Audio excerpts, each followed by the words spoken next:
If you can make money in the current environment, then fantastic. But if your trajectory and growth is dependent on the market changing, then you're always going to be susceptible to volatility. The justification for tobacco was always you can't increase the market size, but you can increase your market share. Can't grow the market size because where in the world is market growth, and I'm restricted regulatorily to do it. But I can convince that guy that my product's better than the other guys. Without anything changing, can you make money? And if the answer is yes, then that's a great business to be in. But if your growth and your success is dependent on something outside of your control changing, then you're in a no-win scenario. Hey, everybody. Welcome back to another episode of the Cannabis Accounting Podcast. Today, I have with me Nick Kenny, the founder of KBS Strategic Advisory. Based out of the UK, he's in the consultants advisory services side of the cannabis industry. But for those of you who don't know, I'll kick it over to you, Nick, to introduce yourself and give us the background on KBS Strategic Advisory's origin story. Sure. Thank you for having me. Probably kick it off. I've said this spiel about, I'd say 1,000 times at this point over the years, but my journey into cannabis was through tobacco. I was working for tobacco, one of the big four, Imperial, British tobacco company based in the UK. And in around 2015, I was working within the US business. I was director of marketing for their US discount portfolio. And I was asked one day in the middle of North Carolina, office store shut, the president walked in and said, "What do you know about cannabis?" And obviously the first thing I did was look around for cameras or anything like that. Yeah, and the business wanted to explore that category. It was very much in its infancy, a few news reports, but they didn't have much information and they needed someone in the US to figure it out. So I moved over from the US business to corporate development. This is 2016, 17, and I spent the next 18 months educating the business on the category. Very much at that point, the evolution of state by state, a federal position, what's going on in Canada, also heavily what's going on in the UK, because the UK market specifically was obviously where they were domiciled. So the impact of that was, you may have heard POCA, the Proceeds of Crime Act, was a massive contentious point of how do you enter? And obviously the natural conversation at that point internally was, this is a synergistic industry. So how do we leverage our infrastructure to benefit from it and explore into it? Now, that took 18 months. It led to a few investments by Imperial in the latter stages. So in 2018, they invested in Oxley. Prior to that, OCT. The OCT investment at the time was something I was involved in. Oxley had left the corporate development team at that point. I then went on to do some really exciting stuff on the marketing side with the business and Bain Consultancy in Atlanta. It was on the next generation side of the business, so Blue. And then in 2019, I looked around and there wasn't, or back end of 2018, early 2019, I looked around, there wasn't really much more opportunity I felt other than going back into the tobacco product profile. And for me, I had spent the last couple of years exiting. So I decided that, and this is how KBS was born, I moved back to the UK and I'd just been on this journey with Imperial about educating a FTSE 20 company on the do's and don'ts of how to enter and understand this market. I flew around the world, spoke to a lot of people within it.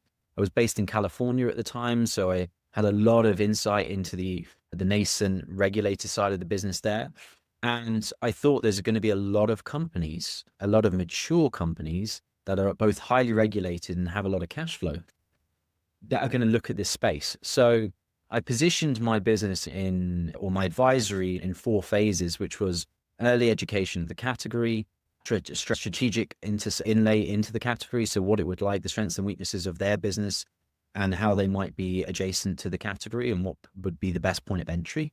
Then leverage networks. So phase 3 is leverage the networks, what opportunities are out there and introduce them. So from an introduction perspective. And then phase 4 is post-deal. So if they've done a deal, if they made an investment and they need now to grow that business or rationalize that business or whatever they decide to do, be there on that side to support them in that regard. And so that's what I position the businesses. And obviously as the industry, cannabis and other ingredient compounds and industries move forward and evolve, so has my business. And who I interact with, how I engage has very much changed over the course of the last 7 years. I inferred there was a bit of a joke on the name KBS. There wasn't much thought on it. So it stands for Kenny Business Solutions. And at the time, when I was attending NJ Biz in 2016, 17, but I couldn't attend as Imperial. So I had to come as a fake consultant to attend these things. So I needed an email address and a business card. That was the basic stuff. And so just myself and an IT consultant, literally in an office in North Carolina, was like, we need to come up with something. What's your last name? Kenny Business Solutions. There you go. Here's your email. So when I was setting up my own business, I thought I already have the email. So let's just go and found the company under that name. And it's never changed. It should probably, but it's KBS Consultancy to this point. But yeah, that's the journey I've been on and how it's evolved. And if I were to summarize it all, because I do like to go on, so please stop me, Ray. I will keep going though. This is good, valuable character development, and you get a lot of understanding. The origin story, yeah. Talking about. The way I summarize it is my advisory specializes in supporting highly regulated mature industries in diversifying into highly regulated immature industries. I like that. Highly regulated new industries, but then taking very established companies into these ones. Yeah, so it's the way it is bridging the gap, right? It's the gap is that you're an established, highly mature market. You made a lot of money, but you want to diversify because either you have to or you want to into highly regulated because you understand regulation, but you don't understand early stage companies because you haven't necessarily been on that journey yet.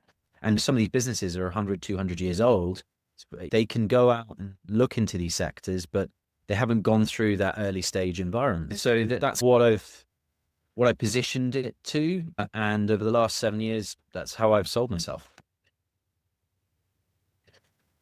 No, I like that. That is really interesting. And it's better to bring in the people that have the money. We'll get into that conversation too. But no, as soon as I heard you breaking it down the first time, yeah, like we can't just walk around as a big tobacco at these events. We have to think of a consultancy. I'm just like, now I'm like looking around the room, like how many other consultants are just here on behalf of either big tobacco, big pharma, big alcohol, which no knock to them. It's business, but it just goes to show they're already among us. We get these weird questions sometimes. What are you going to do when big tobacco enters the cannabis industry? Yeah. They're already here. Same with alcohol, same with pharmacy. Wrote that line because when I was there, it was, we can't be seen to doing it because we don't want to getting it back to our investors. It's still illegal in this country, et cetera, et cetera. Now it's very much different. The reason why tobacco companies, pharma, alcohol don't necessarily want to advertise that they're at these conferences, trade shows, whatever, is because people are looking for capital. And the first port of call is, that's big tobacco. I want to speak to them. How it's very much evolved and changed how people interact.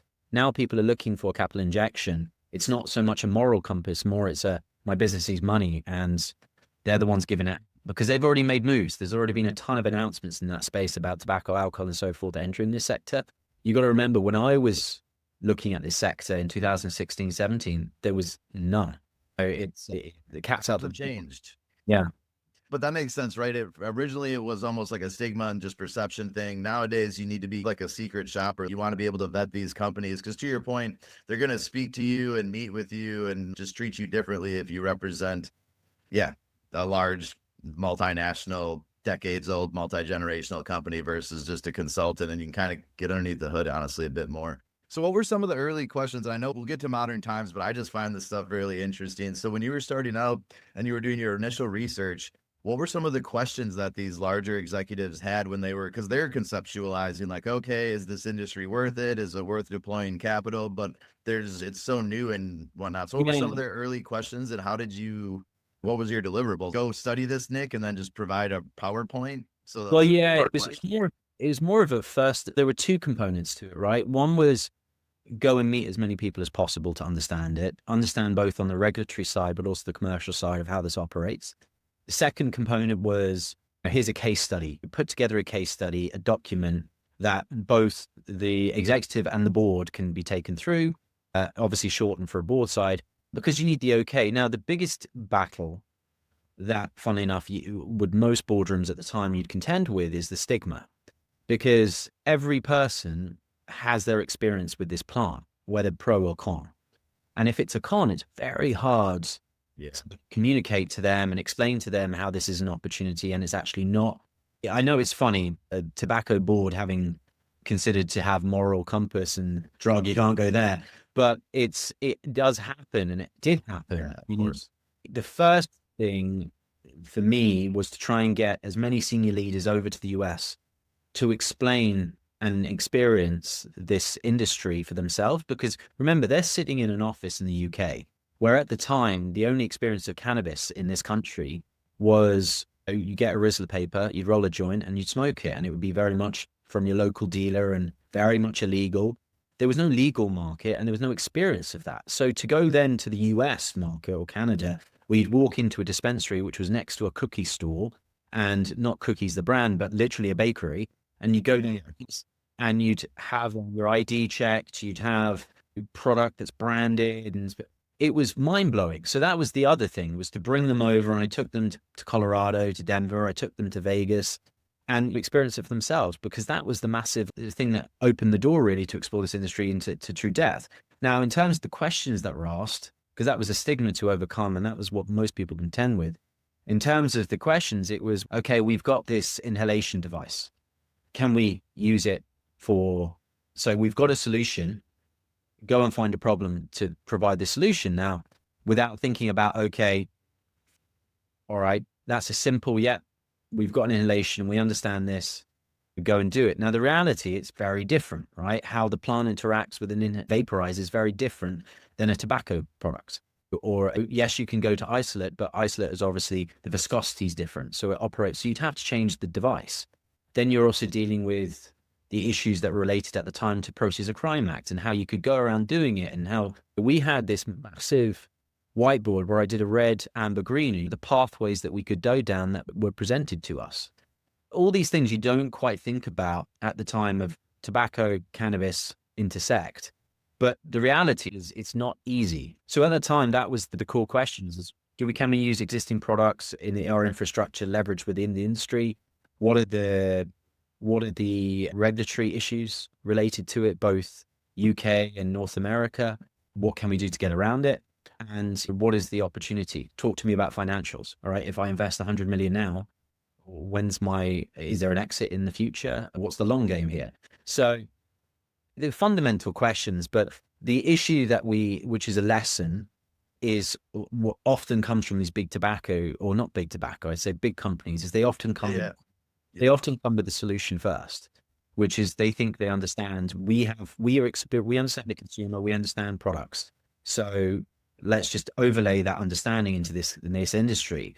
And my experience over the last decade within cannabis is in some ways it's similar, but in some ways it's very different. And to bring them on that journey, and that takes time and cost, but it's something that's important to really, truly understand the potential of the plant. No, I appreciate that breakdown, because there's of course just the stigma questions and just basic ones, but once you get over them, it gets to real business talk, and it's okay, like, what are the regulations? How are we actually going to do this? Is it going to be very costly to meet the regulations and the standards? Then commercial business, how does it work? Legal strategy, which people get really hung up about legal strategy, or at least like on the moral side. And it's like, that's how you open up markets. It's like, you have to have a legal strategy, and sometimes it's a little bit more aggressive, and then the market catches up. I can think of Airbnb, and like, I don't think they waited around for like rules to be written that I can rent out another room. They just created the business. And I just had Hirsch on a few weeks ago, and then they had to go and figure out the legal strategy after we figured out the product, because the demand from the market was there. Again, like, so it makes sense. And you touched on an interesting point too, that some of these bigger companies come with products already in mind, or solutions in mind, and rightfully they've been at this for decades. And so they really understand their consumer, aka the consumer, their customer, and the product side of whether it's inhalation devices, some type of CPG, because even on the alcohol side. So which kind of reminds me, so when they're bringing these solutions, I guess thinking through like how these bigger companies, we'll just call them bigger companies for established, or pubcos, that's really what they are. Like, how do they, what do they want to invest in? You had mentioned that tobacco had made some investments in Oxley and some other ones, like just even if it is like small R&D companies. We know larger beer companies or alcohol companies have invested in some of the cannabis and hemp industry already, and they're pretty public with it. We have Pabst Labs, we have Samuel Adams being pretty well public with what they're doing. But for the tobacco side, what were some of the early companies they were looking at investing in, or how do they even think through it? Is it brands? Is it supply chain? What is it?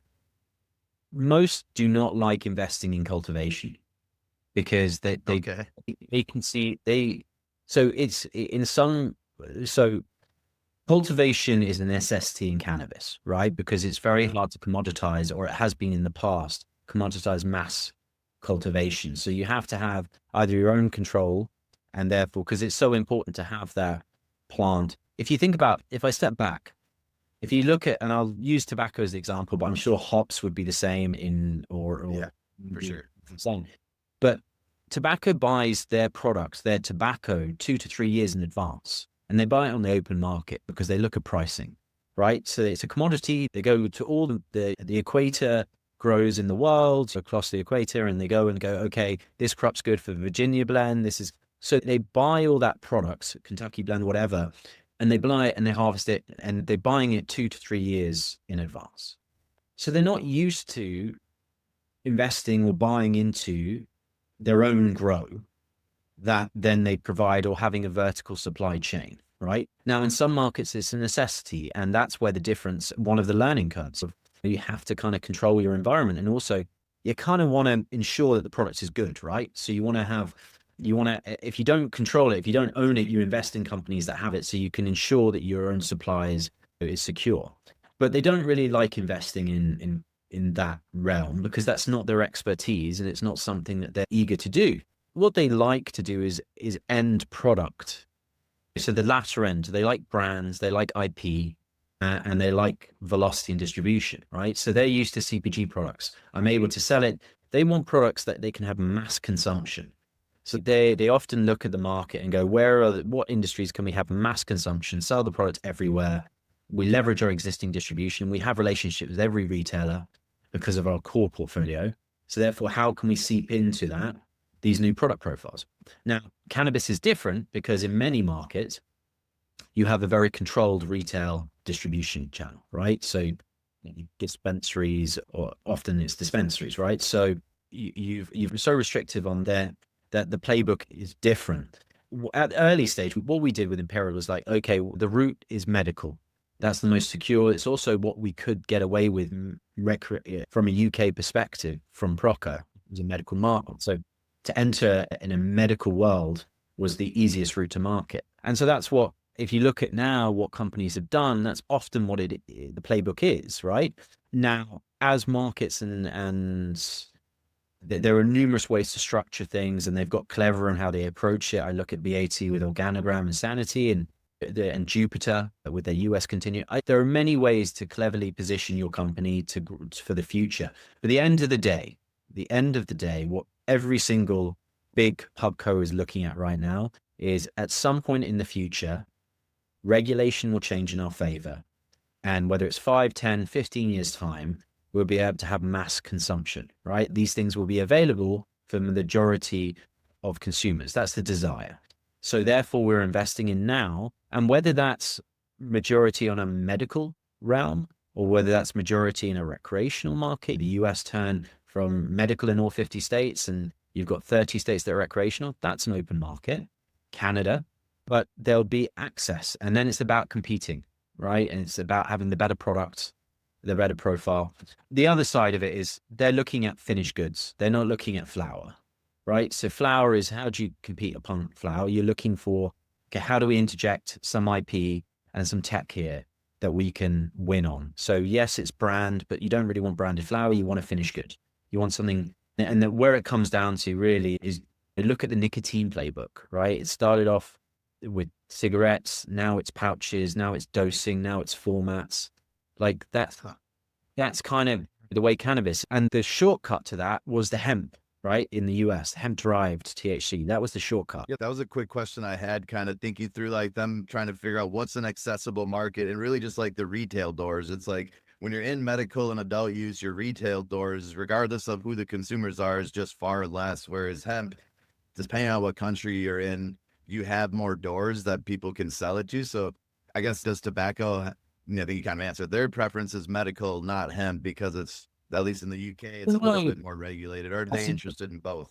No, so what I said was that I would say it's true of all pubcos, but their preference is mass consumption, right? So whatever profile can get to the most people, and it has to be convenient, right? Because consumers don't like a degree of difficulty. Yeah, they want something that's finished, dosed, that they can understand clearly and operate. So the market isn't just there yet, but the hope is in the future it will be. So that's where they're investing. They're investing now to kind of grow into the future. But if you think about what most of their first plays were, look at BAT's. Their first play wasn't organogram. It was CBD, right? They made a number of investments in CBD because CBD was a product that was mass consumption, right? You could, in most countries, you could have CBD products, Charlotte's Web and so forth, that you could introduce and in a retail environment. It could go under novel foods. It could go into markets. You have beverage, you have different formats. It was very much, that was the route to market. Again, it's very simple, right? And it's not nuanced necessarily to Pubco. It's the more accessible you can make the product portfolio, the more successful your opportunity is. The size of the prize is bigger. In markets where it's only medical, it's only restricted, like the UK, for instance, now. Yeah, there are 25 operators, clinics, whatever, and there's the supply chain to support them. At the end of the day, it's restrictive, right? You've got 60,000, 70,000, some say 100,000 patients. Yeah. It's restrictive because it's not open to all adult consumers. That's why we're still very early. This is still very nascent. And the benefit that all these pubcos have is that they have time. They don't think in cyclical shifts and trends. They think of 3, 5, 10, 15 years in the future. In cannabis, we're inbred and we have to make the next quarter, or we have to make the new harvest to harvest, 1 year to 1 year, and it's one harvest. Like maybe you'll get a couple of purchase orders, like people buying your harvest a year in advance, 6 months in advance, but it's definitely not 2 to 3 years where it's like, we know what our crop is being sold for. We can operate this business and we have a contract that's renewing every 2 to 3 years. We are not at that stability.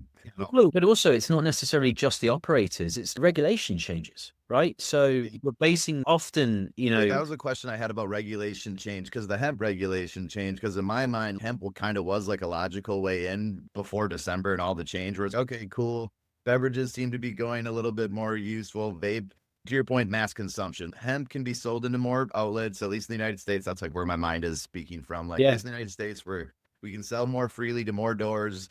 We can make vapes. You can grow hemp at mass, turn it into bio vapes. And people, I think, who smoke vapes care less about flowers. So the people who are really like, is it hemp? Is it THC? They're more flower users, where it's once you get to a refined product, which is what these bigger companies are looking to get to, the inputs have been refined so much. So I guess, like, how much does U.S. regulatory changes on hemp or even cannabis getting rescheduled, how much does that play into these companies' business plans and how they see it?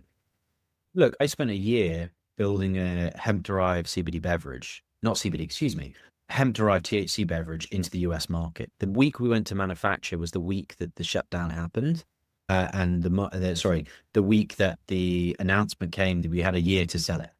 Right? Absolutely. Naturally, a lot of companies were looking at this slightly different in this realm because obviously there was cannabis operators that wanted hemp banned. There were alcohol companies that wanted hemp banned because it was impeding, the beverages were impeding on their products. But in the realm of some other operators, I was launching for a client of mine and they were very much, this is the future, right? And they spent a lot of time and money putting product to market, bringing product to market. It hugely plays. Now, that was a short-term play. And in the end of the day, this is what cannabis operators often, and I'll say specifically cannabis, it may be more, but what I've seen in cannabis is cannabis players and those who are in the industry often forget this is not the core business of any pubco.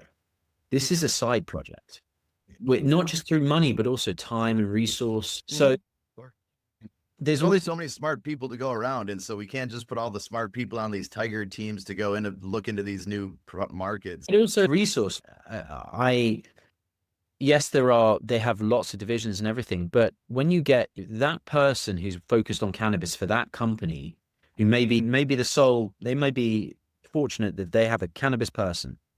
That person may only get 5 minutes presenting to get their things passed through. It's really, it's a side project, right? And until they can afford to wait, and so they're looking for regulatory stability. They're looking for market freedom to operate. They can just go and buy someone when it gets stable.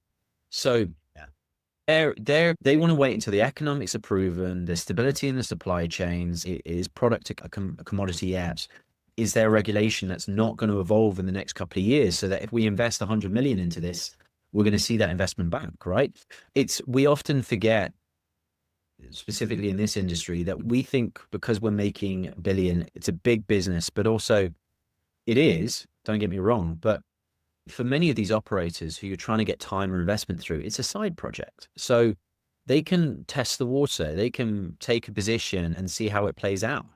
And I think what I've seen over the last decade is cannabis, we're such a niche industry that's grown so quickly that we sometimes often think we're more important than we are. Man, that hurts so much to hear, but no, I'm just kidding, Nick. Because I I definitely, love I count no, this clearly, right? Because I've been ringing that bell for the last decade here. and I appreciate you putting yourself in the category. Same with myself. I live in Wisconsin, so I see it every day where markets are opening up because Wisconsin has no medical, no adult use. So it's one of 7 states without a medical program. So I'm like, oh no, this is important. We're still growing the industry. But then it's, yeah, anybody who's spent time with a proper multinational, multi-billion-dollar multinational, it's a completely different perspective. And that's why I think it is interesting where cannabis, because it's very pop culture driven. It's interesting. It's a product coming to market that it makes the news. It's something that most people have familiarity with, and usually in a illegal setting. So it's sexy and risque. But in the grand scheme of CPG and human life, that we're like a small percentage of what some of these companies think about. And yeah, to your points, it's like, even if they're a big multinational, everything's cost centers driven. And yeah, they can put money towards something to invest and wait, but they're still gonna monitor the resources given to it, whether it's time, money, manpower, because they got other things to worry about. And they got this golden goose that they've been maintaining. And no, it makes sense. So I guess just switching gears, because we've been talking about large multinationals for a while here, and I could nerd out on that. But bringing it back to the cannabis related business owners and investors at the private level that are a little bit more invested. So yeah, so I guess thinking through, you obviously were pretty thoughtful with the hemp beverage. You saw its kind of momentum coming through, but as one of those smaller companies affected by the changing regulations, any advice or insight for the smaller operators, that are lessons that you learned with like how quickly some of these regulations can change? Because I knew it was a thing, but I honestly didn't think it was gonna come through. And then all of a sudden some people were like, hey, they slipped it into this bill, honestly pretty much for sure going to become effective. And then I went on vacation, I came back, and sure enough, they were right. And now I'm like, naturally had to deal with, just like you, all, okay, what are we doing for the next 12 months and how are we going to do this? So big picture, how do people deal with it? And what have you seen as hemp beverage or hemp operators thinking through how to handle this change in regulations? Yeah, so it was a shock to me, obviously, it's difficult because, yes, my experience, and also obviously the pubcos, all these big companies' experiences, are that a lot of the regulation takes time to evolve, right? It doesn't just happen overnight. So what their experience has always been that you have years of lobbying, and you're dealing with constantly looking into the future. I look at the vape bans or the flavor bans or PMTA introduction in the US, it takes years to operate, and they plan for it, and they already know it's coming. So they plan for it. They plan for the best, they hope for the best and plan for the worst. So that's all, even those shocks are often years in the making. So with hemp and cannabis, it's very different, right? So, Yeah. so regulation, whether a state turns or not, is often electorate-led rather than legislative-led. So to get it on the ballot, yes, but often these things have come state by state through the electorate voting it in. We're also dealing at a time when I have no idea what's going on. Do you? Like, Oh man. One day at a time, maybe 1 month at a time if it's been a good month. I think the last couple of years, if they've shown anything, is that no one knows truly what's going to happen, and so the advice for those operators is just build your network, right? So I'm sure you've got a great network. What impacts you most is often local legislation, right? What's happening in your district, what's happening in your towns, state. So that's where you prioritize your time. You can't change, a small business can't change the federal agenda, right? They can't change the global agenda. Often I look at it, and what I advise client is to have a 3-prong attack, which is what's the most least risk, most likely outcome to how to operate, right? So if what does that look like in the hemp, right? It's going to ban, right? There's going to be a ban, right? At some point, regulation going to restrict. So what's my pathway that presents as a least risk pathway? And that's why I pivot now, right? I see the writings on the wall and I pivot, whether that's pivot in CBD, pivot out of cannabis altogether, or go into the regulated cannabis or medical state market or whatever that may be. And then there's the second attack, which is, okay, I have the affordability and cash flow to see where this goes. So let's play it out. Let's not jump to anything. Let's maximize, but let's not do that third production run, right? Let's do the first and second, but let's not commit to the third because we're confident we can sell out that product. And we can also start investigating what that pivot looks like in the future, should this come down the thing. And then the third is, I'm going to make hay where the sun shines. Let's go all in. And what does that pathway look like now? And then you decide what's your comfortability level, what's your risk level. You internalize that discussion with you and your closest confidence and say, what are we comfortable with? These are the pathways we can take. What does everyone think? What am I most likely to think? Because you have multiple options and then make a pick that you're comfortable with. That's what my advice is to clients. There's so many different scenarios and variables in your way. Try and map them out and then pick one you're most comfortable with and that you'll least regret. But in terms of the one word I would say that is a lesson to me in this space, but also would be a lesson to anyone in this space, is the word pivot, right? I often come back to that Funny Friends episode, but you have to be able to be lean and pivot because there's so many variables in this space, whether it's so often cannabis companies and operators for the years have expected regulation to open up, is expected this to come, 280 to go away, rescheduling to happen. So yes, it was announced, but it still hasn't happened. Federalization on a medical level. There's often so many. How many decks did you see over the last 7 years that had in their growth trajectory, this is when more markets come on? The expansion was based on more states, or was based on legalizing international expansion. It still hasn't happened, and we're 10 years later from those initial decks. So you have to be able to pivot and understand what your strategic pathways are and pick one that's most comfortable for you. No, I like that idea of staying nimble or staying lean, just because it's even, and I feel like in the cannabis industry, some of us are getting ahead of our skis because we have markets they're over the 5-year hump. The businesses are quote unquote, at least in the States, this stat gets thrown around that like 80% or 4 out of 5 businesses fail in the first 5 years. So there's many companies that have made it past the first 5 years. And so they get a little bit stuck in their ways, and it's, no, you still need to be lean and able to pivot because, as we just experienced, regulations don't always keep going more and more easier to do business, bigger and bigger. There's a lot of aspects like we just experienced with that work gone backwards. There's markets like Massachusetts where I know there's communication about potentially pulling back their adult use program to just a medical program. Depending who you ask, some people think it's possible. They're like, no, the group that's behind this has actually done this before. So like, they're not this specific thing, but they're pretty well capitalized and they know how this game works and they're willing to play the long game. So yes, every pitch deck had regulations opening up, prices holding pretty steady, but no, that's definitely not the way things have gone. And I'm guilty of it too at times. And so it's like, I'm not jaded, but I'm always cautiously optimistic. We never really want to change a business plan based on a potential change in regulation or some future state. It's no, we want to operate from where we're at, but no. Well, if I could put it this way, if you can make money in the current environment, then fantastic. But if your trajectory and growth is dependent on the market changing, the market environment changing, then you're always going to be susceptible to volatility. So, the justification for tobacco was always, you can't increase the market size, but you can increase your market share. So you can't introduce new people, or you can't advertise to new customers, but you can get them to switch. So if they're already a smoker, I can get them to switch to my brand from the brand.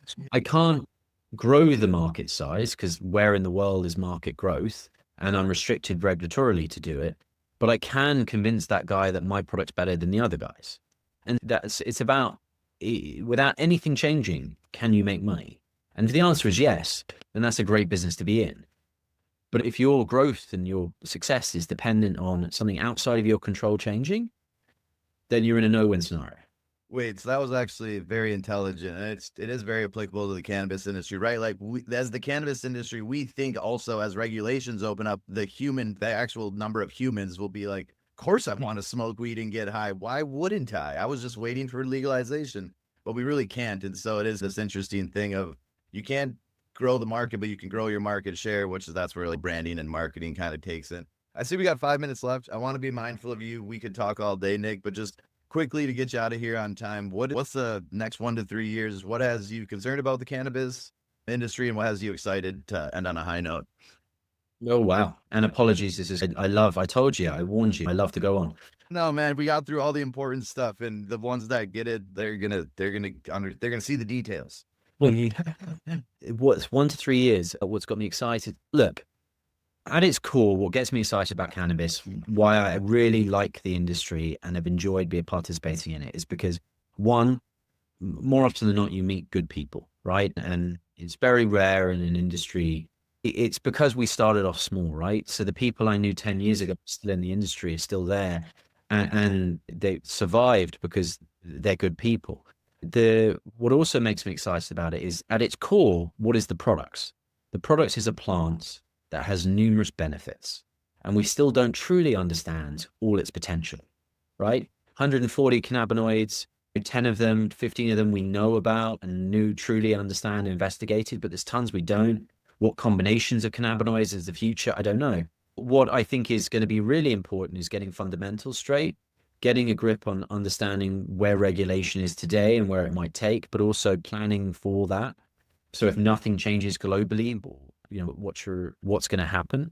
Obviously, optimism is there that rescheduling happens in the UK and makes operators easier to operate.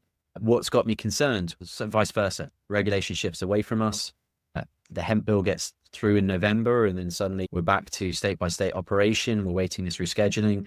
It just drags on, stagnation. What's got me concerned is that growth is somewhat stagnated, right? Remove somewhat like Germany and UK. We're still not, there's not significant expansion in the States. And it's because in the US, as an example, it's more difficult to operate state by state, and they need that growth and their interstate kind of commerce. In Canada, it's a bit of a minefield right now, albeit there's slow growth. So my concern is that growth stagnates and it continues to stagnate in certain markets. My hope is obviously that's not the case. And what I'm excited about is that more access to this great plant we've got. Nice. No, I agree. And obviously we met each other in the industry at a coffee shop over on the old Thames, but yeah, there's good people in this industry. It's a small to medium sized industry. So it leads to, more interesting people. And I would say like the stakes are raised in cannabis because even though they're privately held, even though the numbers are smaller, they're privately held. So it's their money. It's not like they're just big pubcos. And the product as well, it's positive and it has potential. So it's like, we're not making the world a worse place in the cannabis industry. We're trying to get good product to market. So I'm right there with you, Nick, but I know you're a busy man. Thanks again for the time and jumping on this call here. It was a pleasure. We'll talk again soon. Thanks for having me. Yeah. Bye-bye.